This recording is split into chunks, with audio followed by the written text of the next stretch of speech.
¿Qué tal, chicos? ¿Cómo están ustedes? Espero que bien, que hayan tenido una linda semana. Lamentablemente hoy Johnny no pudo estar con nosotros porque él está con problemas de coronavirus, que esperemos que esté recuperándose. Entonces yo gustosamente tomo su lugar y entonces para dar la lección de hoy. Bueno, la lección de hoy es una lección que es muy conocida, pero ¿saben una cosa? Por más que la lección sea muy conocida, las historias bíblicas famosas que nos gustan escuchar, y aunque conozcamos el relato, ¿saben? La Biblia tiene una gran particularidad, y es que nosotros podemos sacar siempre verdades nuevas para nuestro espíritu, para nuestra alma, verdades que nos enseñan a vivir una vida cristiana como al Señor le agrada. Y siempre aprendemos cosas nuevas. Realmente esa es la maravillosa palabra de Dios que, como dice ella misma, es viva y eficaz. Así que bueno, vamos, la historia de hoy tiene que ver con la alimentación de los 5.000. Entonces vamos a leerla. Está en el libro de Mateo, capítulo 14, en los versículos 13 al 21. Mateo 14, 13 al 21. Mientras ustedes van buscando la historia en la Biblia, yo voy a comenzar a leer el texto. Dice así la palabra de Dios. Oyéndolo, Jesús se apartó de allí en una barca a un lugar desierto y apartado. Y cuando la gente lo oyó, le siguió a pie desde las ciudades. Y saliendo Jesús, vio una gran multitud.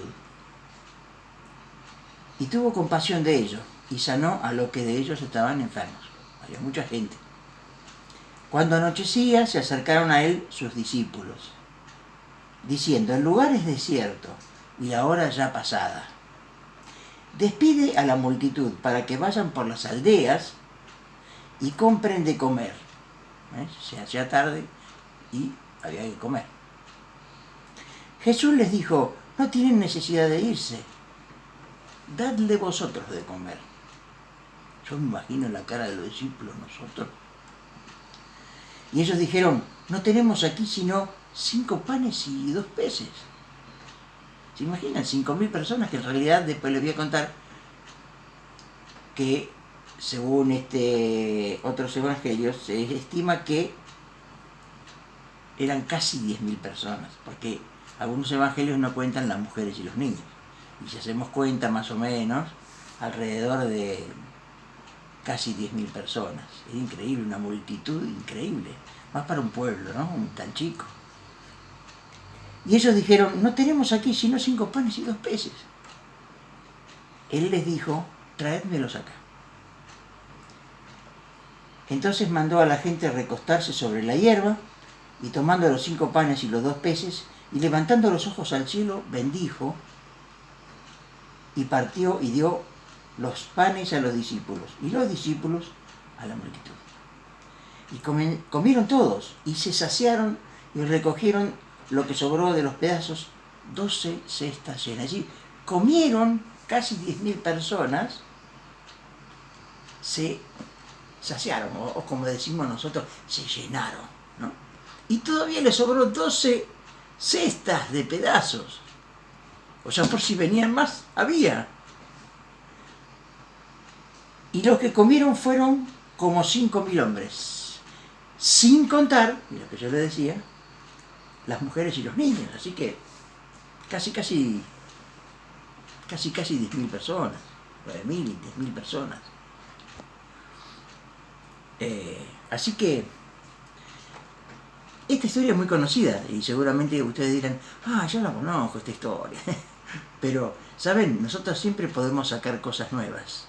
Y yo quiero destacar 3 principios importantes que podemos sacar de esta lección.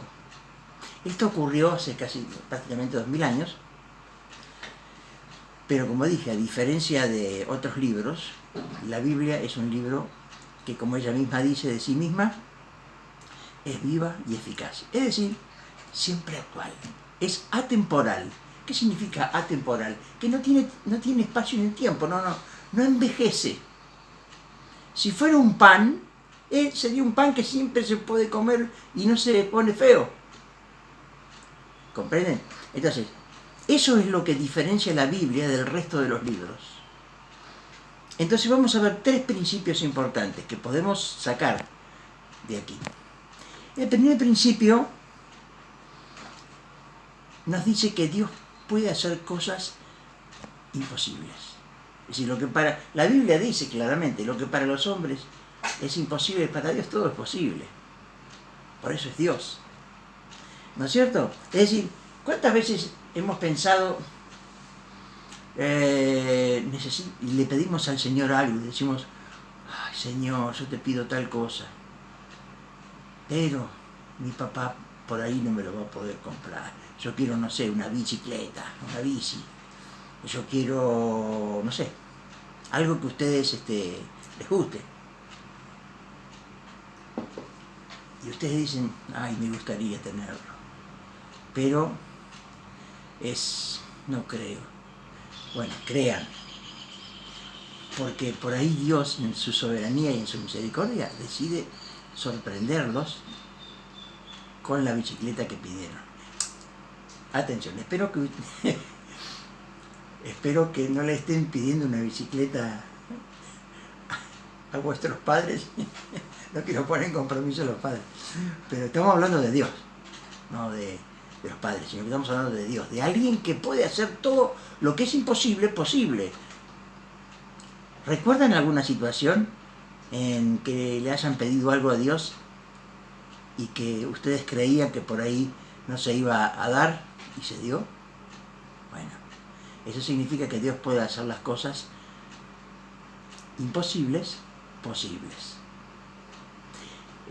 Así que entonces, el primer principio que tenemos que tener en cuenta es que Dios puede hacer lo imposible. Jesús hizo lo imposible. ¿Quién puede multiplicar? ¿Cuántos? 3 panes eran, ¿no? O sea, unos pocos panes y unos pocos peces en una cantidad suficiente como para alimentar a casi 10.000 personas. Y todavía sobraron 12 cestas llenas. ¿Quién puede hacerlo eso? No hay nadie que pueda hacerlo, ni Harry Potter. Solo nuestro Dios puede hacerlo. Así que chicos, confíen, aprendan a confiar. Hablen con Dios cuando tengan una petición, cuando tengan algo que quieren y que es bueno, ¿no es cierto? Confíen en Dios. Y si por allí sus padres no pueden, o le dicen, mira, por ahora no podemos, vamos a ver, no se desanimen, hablen con Dios, porque Dios puede hacer un milagro, algo puede hacer, y puede tornar lo imposible en posible. Les animo a que confíen en Dios. Hay un texto que habla de eso justamente, y está en Jeremías 32, 27. Vamos a buscarlo. Libro de Jeremías, capítulo 32 y versículo 27. Vamos a ver qué dijo el profeta Jeremías. Hablamos ya de un profeta, ¿no? Y él dijo así. En realidad esto lo dice Dios a través de la boca del profeta. He aquí que yo soy Jehová, Dios de toda carne. ¿Habrá algo que sea difícil para mí? Y la respuesta es no, no hay nada que sea difícil para Dios. ¿Sí? Vamos al segundo principio. El segundo principio nos dice que Jesús se preocupó por las necesidades y se preocupa por las necesidades de las personas, ¿no es cierto? En la historia que nosotros hemos leído, fíjense lo que dice el versículo 14, y saliendo Jesús vio una gran multitud y tuvo compasión de ellos. Y había enfermos, y entonces Jesús de paso también los sanó. Se preocupó por los enfermos, se preocupó por todos aquellos que estaban allí, ¿no es cierto? Jesús enseguida se preocupó. Así que Así que, bueno, pensemos un momento esto. ¿Se preocupa? Una pregunta, ¿se preocupa Dios, o sea Jesús, se preocupa por nosotros? Yo creo que sí, yo creo que sí. ¿No es cierto? Como decía al principio, Dios mira nuestros corazones y si estamos pidiendo algo que sabemos que o creemos que no se va a dar, Dios se preocupa por nosotros. Puede ser que estemos enfermos, a lo mejor pasando una situación de enfermedad, especialmente bueno ahora con el coronavirus y todo, pero déjenme decirle de que Dios se preocupa por nosotros siempre. No importa que incluso por así ustedes estén con alguna enfermedad, alguna dolencia, pero eso no significa que Dios se ha olvidado, significa que Dios los está cuidando más que nunca. Siempre Dios tiene preocupación sincera y real por nuestras necesidades. Hay un texto también que quiero compartir que tiene que ver con esto y está en el libro de Mateo, pero en el capítulo 6, es el libro que estamos considerando, pero en el capítulo 6 y el versículo 8.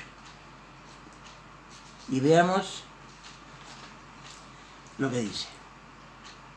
Mateo, capítulo 6, verso 8. No os hagáis pues semejantes a ellos, porque vuestro Padre sabe de qué cosas tenéis necesidad, antes que vosotros le pidáis. ¿Sí? Van a pedir algo a Dios, Señor, yo te pido, y el Señor dice, ya sabía que querías eso. ¿No es cierto? Entonces Él tiene cuidado de nosotros, de nuestras necesidades. Así que recuérdenlo. El segundo principio es que Dios se preocupa por nuestras necesidades. Vamos a ver, por último, el tercer principio. El tercer principio dice que Dios usa cosas pequeñas para hacer cosas grandes. Como dije al principio, esta historia, la cantidad de peces y de panes que ellos tenían era una cantidad pequeña para alimentar a casi 10.000 personas. Sin embargo, el Señor multiplicó eso, ¿no es cierto? E hizo de lo poquito, hizo mucho. ¿Saben? Alguien ha dicho alguna vez que no es lo que importa no es qué cantidad de cosas tengamos, sino lo que Dios puede hacer con lo que tenemos. Dios no necesita para hacer una multiplicación que haya muchos, porque justamente la gloria de Dios se va a manifestar cuando son pequeñas cosas y las va a multiplicar a punto tal de que crezcan y sean muchos. En este caso, multiplicó los panes y los peces. Tal vez, chicos, algunos de ustedes tengan sus propios panes y sus propios peces. Y no me refiero a panes literales, sino que me refiero, tal vez ustedes piensen, bueno, ¿qué puede hacer Dios por mí? Yo soy un chico, ¿qué podría Dios hacer conmigo? ¿Podrá Dios ayudarme con esto?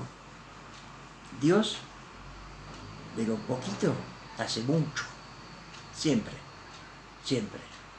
Es más, Dios no necesita cantidades. Dios con poquito hace mucho, ¿no es cierto? Entonces el tercer principio dice que Dios de las cosas pequeñas, como en el caso de los peces y los panes, hace grandes cosas. ¡Qué bueno! ¿Habían pensado todo esto? Esta historia contiene estos principios y sin duda muchos principios más que pudiéramos sacar para enseñanzas de nuestras vidas. Bueno, chicos, espero que les haya gustado la palabra de Dios. Ahora hay que ponerla en práctica. Recuerden los tres principios. Dios puede hacer cosas imposibles. El segundo principio, Dios se preocupa por nuestras necesidades. Y el tercer principio es que Dios puede hacer grandes cosas con pequeñas cositas. Grandes cantidades con pequeñas cantidades. De lo poquito nosotros, comparados al universo, comparados a Dios, que hizo el universo, somos algo muy chiquito. Y Dios, sin embargo, nos salvó, nos perdonó en Cristo. Y ya para hacer la reflexión final, quería preguntarles o pensar un poquito Tal vez esta charla que tenemos pudiera ser escuchada por algún niño que todavía no conoce a Jesús. Simplemente está escuchando, está aprendiendo. Bueno, si hay alguien así, a ese alguien yo quiero decirle que confíes en Jesús, porque Él te ama. La Biblia dice que Él murió en la cruz, dio su sangre, dio toda su vida por nosotros. ¿Para qué? Aunque éramos poquitos, el Señor nos salvó, pagó nuestras culpas, llevando nuestros pecados en la cruz del Calvario, y para comprarnos la vida eterna. Hemos sido rescatados, hemos sido comprados por la sangre de Cristo, para que nosotros no, al morir, vayamos al cielo para estar con Jesús para siempre. Entonces, ¿y cómo se obtiene esa salvación? Es muy sencillo. Tienes que hablar con Dios y decirle que eres un pecador, decirle que no puedes hacer nada para salvarte, que no puedes hacer nada para estar bien con Dios. Solamente hablar con Jesús y decirle: perdóname, perdona mis pecados y rescata mi vida de la condenación. Y el Señor sabe qué hará, Él lo hará, porque Él te ama profundamente.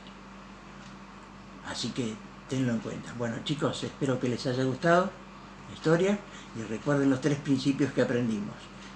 Dios puede hacer cosas imposibles para nosotros.